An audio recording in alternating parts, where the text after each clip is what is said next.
Hi, I'm Mike Cintolo, Chief Analyst of Cabot Growth Investor and Cabot Top 10 Trader. I'm here with your Cabot Weekly Review. I'm recording this late Friday morning, as usual, January 27th. So, yeah, it's been a productive week for the market. The major indexes are all up, 2-3% or thereabouts.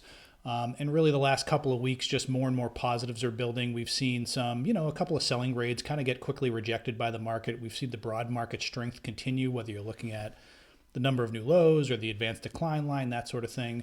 And so far, it's still early, at least when it comes to the growth end of the equation. But so far in earnings season, we're seeing, I'd say, more good than bad. Or, if things have stretched their legs, maybe they wobble a little bit, but there's been no major declines. I mean, Intel and stuff, but I'm talking about potential leading stocks, okay?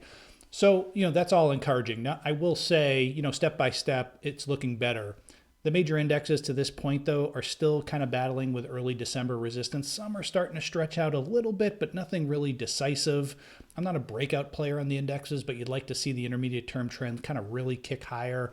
The longer term trend is still in question. And especially on the growth stocks, but everywhere really, there's not a ton of leadership quite yet. So the way I look at it is ideally we're transitioning from sort of the bear market to a bull market, a process, not an event.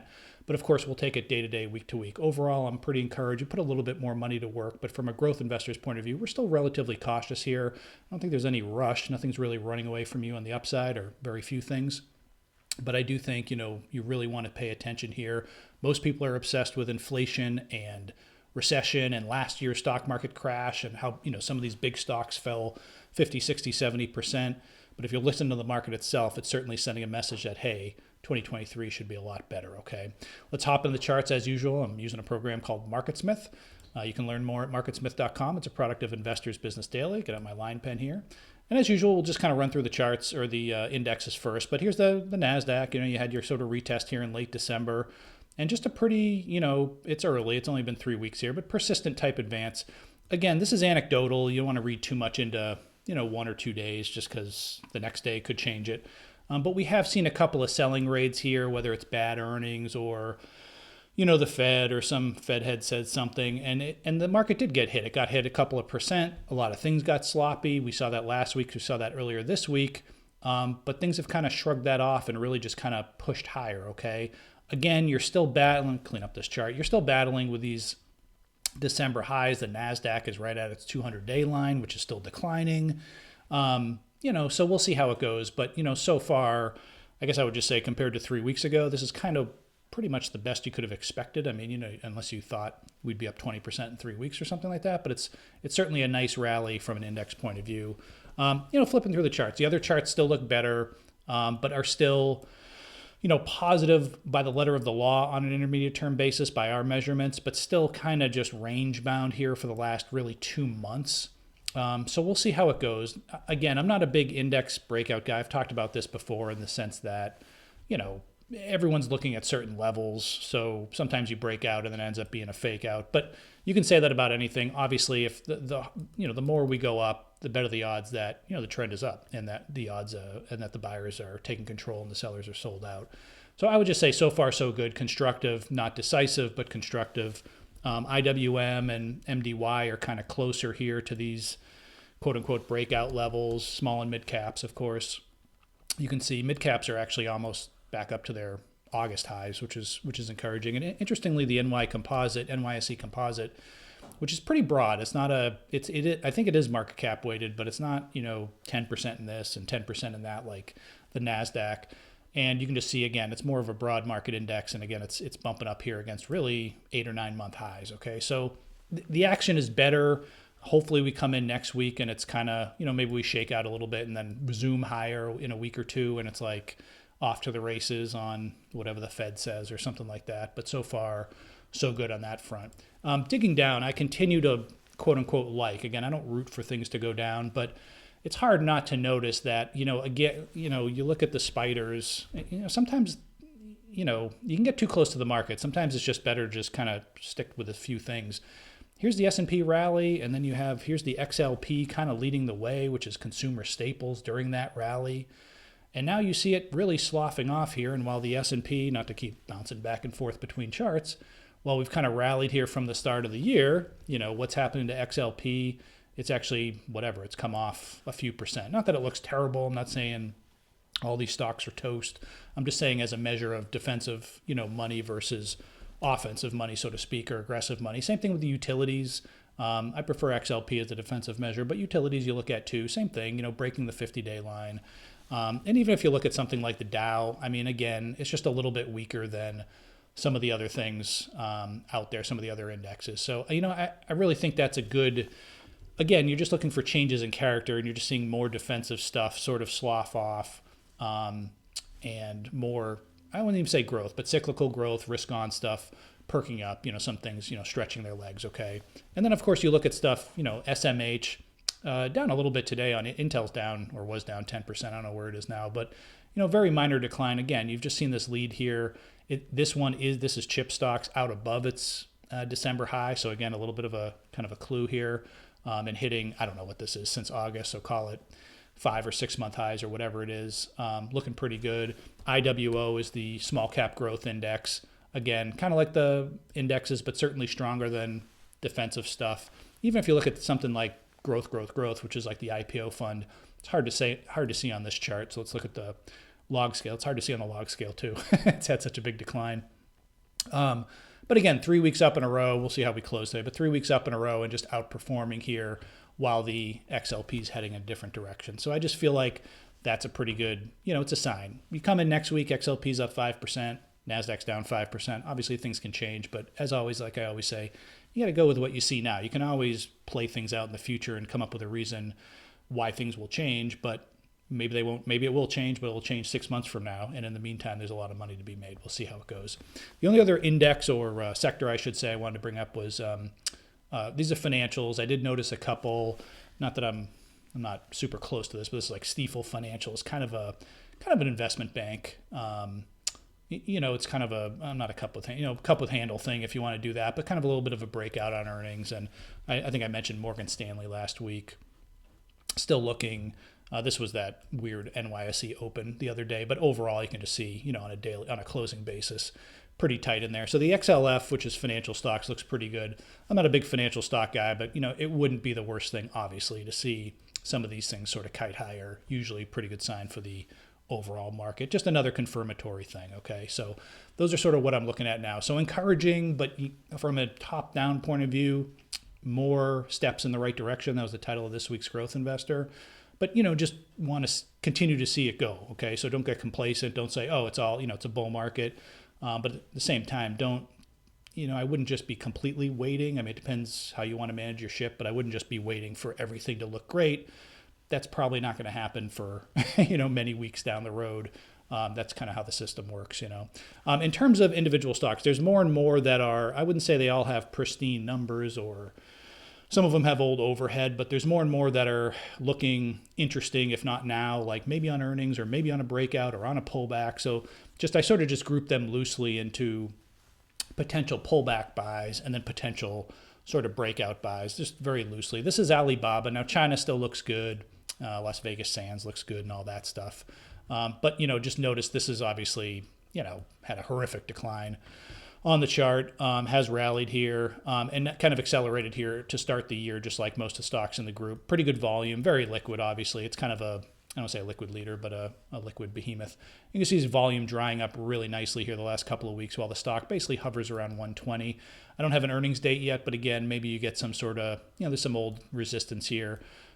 Maybe it goes higher and then pulls back, but you're kind of looking for some sort of digestion. Maybe the moving averages catch up. Maybe it's a 2-day shakeout on some China Taiwan thing or whatever, but overall, barring some 20% decline or something crazy, my guess is pullbacks will be buyable. BMRN, biotechs, let me pull up XBI. They've been I still like biotechs and medical in general, but it has been more hit and miss. We have seen them push higher here, which is good as a group, but individual stocks are kind of like, I think it might come down to earnings. BioMarin's been really probably the best looking one. It got going here on some FDA announcement. Obviously, it's been acting well, normal pullbacks. It's stretched here again. No earnings date. My guess is it's going to be looking at last year, late February. But if you did get kind of a rest or a pullback for a couple of weeks, maybe you want to take action on that. That certainly looks like a leader. A lot of cyclical stocks still look well. This is Freeport. BMRN, FCX, accelerated higher to start the year. It's kind of just gyrated here. On a daily basis, it's down 6% during the day and all that. But when you just kind of step back, it's just been hovering around $45. They did report earnings, and so that's out of the way. Again, maybe get a little bit of a shakeout, but to me, this looks pretty good. Other copper plays look pretty good too. Boeing reported earnings this week. Again, it's not cloud software, but that's not the market we're in right now. Okay, maybe some hyper growth stocks get going. I hope so, but right now this is kind of what's working. Boeing had some wobbles here. They reported earnings. The numbers were good, not good, then all that. But again, you just kind of look at what's going on here. And there's been no weakness in the stock despite this big run. Yes, there's some old overhead back here on the weekly chart. So I still think maybe it rests or shakes out. Maybe the market pulls back. But my guess is, barring some complete collapse, Boeing looks, pullbacks are interesting. ASML is another one, reported earnings this week. This is that turnaround, really the best fundamental and I think numbers-wise, but certainly fundamental story in the chip equipment group, which, it's a little bit more cyclical. These guys are a little bit more dominant in the high-end space. So, it's a higher price stock and all that, but you just buy fewer shares if you want in. Getting hit a little bit today on Intel. The group's down, like I said, but, really just kind of a blip here. Maybe it pulls in, moving averages catch up, but that's another one that looks pretty good. United Rentals, URI, this really accelerated. Now, full disclosure, I did tell, we had this in top 10. We have it in top 10. We said maybe take some partial profits up here. But just in general, from like a bigger picture point of view, it certainly looks pretty good. And if you get some rest or 2 or 3 weeks of tightness or a shakeout, cyclical stocks sag, this could be an idea. Hyatt, I've mentioned Hyatt. I mean, there's a lot of names. I mean, Hyatt it's been, smoke up a chimney here since the turn of the year. Again, it's 90 to 110. I wouldn't complain with that, but, it's not, through the roof sort of thing, but it does look like it's, just very broadly looking like it's kind of breaking certainly out of this year-long pattern here and really just kind of hitting all-time highs is pretty good. They do have earnings on February 16th, but that's certainly one. I'm still interested in, airlines, maybe, again, I sort of, on my webinar, I said, I like airlines, but if they don't work, I'll, refute, I'll just deny that I ever liked airlines, but I still think the group is just a cyclical name that could be getting going. This is Jets. This is the ETF. UAL is one we've mentioned. Certainly could, as my friend said, certainly could exhale here a little bit. But if, the longer can kind of hold up here, especially if the market pulls back a little bit, the longer it can hold up, the better the odds that it's going to have at least another short-term move, if not much more than that. Just a couple other names in terms of pullbacks here. Well, one more name. I guess the other one's in the breakout play.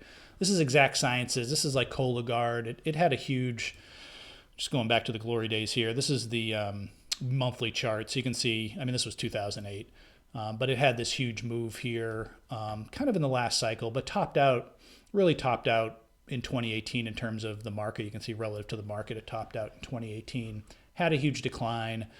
But they did have some, obviously it's acted better here the last couple months and had some big news early in the year. I think they upped guidance at the conference that they were at and all that. And so far the pullback has been normal. Not, they're losing money and that sort of thing. So it's certainly not a pristine, growth stock play like it was before where it was kind of new and fresh, but certainly acting well here.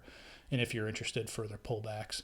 On the flip side, potential breakout plays. These things might never break out, by the way. And we've seen a lot of these things look like they could break out, and then they don't. So it's important to wait for it.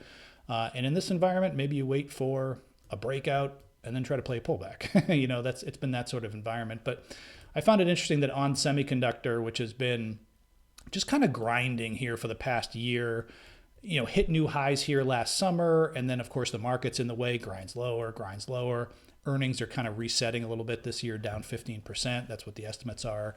They do have earnings here on February 6th, their earnings report. But net, the stock is near all-time highs while the market is just, maybe just kind of getting going or just kind of coming off its lows here.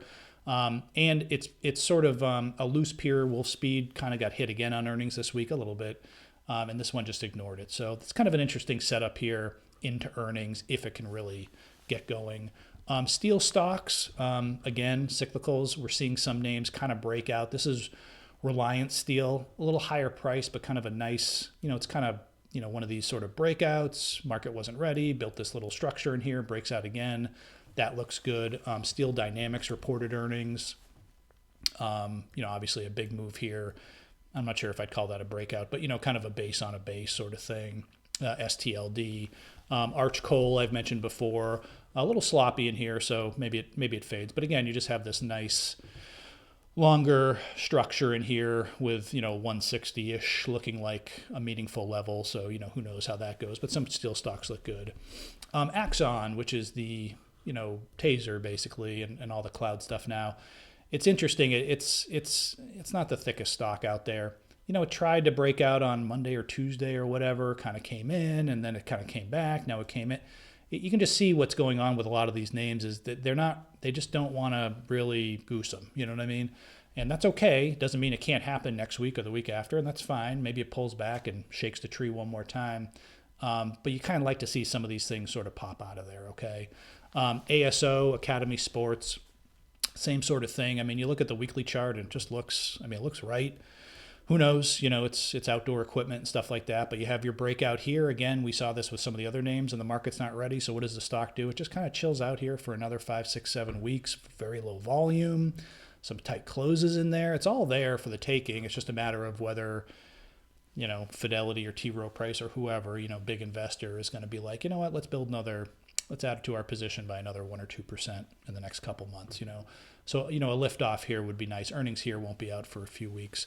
And a couple more here. Uber, I think I mentioned this. Again, it had this sort of shakeout was that NYSE glitch this week.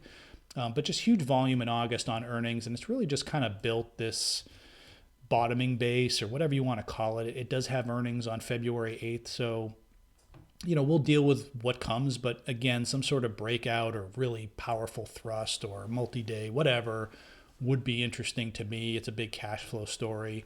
And then this is CHX. I tried to mention this last week and I didn't have the symbol written down right. So this is an oil service play. Great chart in the sense of, had a big run, big long, just wore everyone out, and then boom on earnings. I think this was in October. And again, is the market ready to go? No. So what do these stocks do? Do they melt down? No, they build this sort of base on a base or this sort of shelf. I kind of call it a shelf, but whatever you want to call it, doesn't matter. Nice little, 2 or 3 month rest period in here. And now you can see the stock's actually trying to break out here on pretty good volume. It does have earnings next, let's see, February 1st, whatever that is, next Wednesday, I think it is. So, you can do what you want with that, but some of the oil service names are still kind of acting. They've kind of wobbled a little bit on earnings this week. This one hasn't reported, but they're still in pretty good shape. So overall, all I can say is I'm encouraged. I like what I see. I think there's more steps in the positive direction. It's hard not to be encouraged, when you've had a bad year, many, many months after month after month, and then you come in and there's 5 new lows, 10 new lows, 14 new lows on the New York Stock Exchange, where they bomb the market for a day or two and then it snaps right back. It's just the tenor has changed.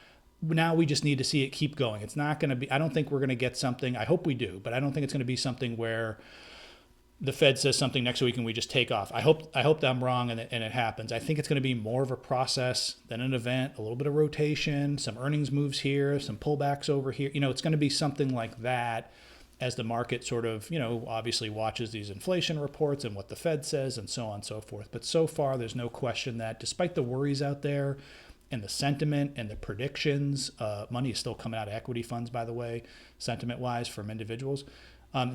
Despite all that, the market certainly seems to have changed character since the start of the year. And as opposed to a 3 or 4 or 6 day thing, it's now been almost a full month.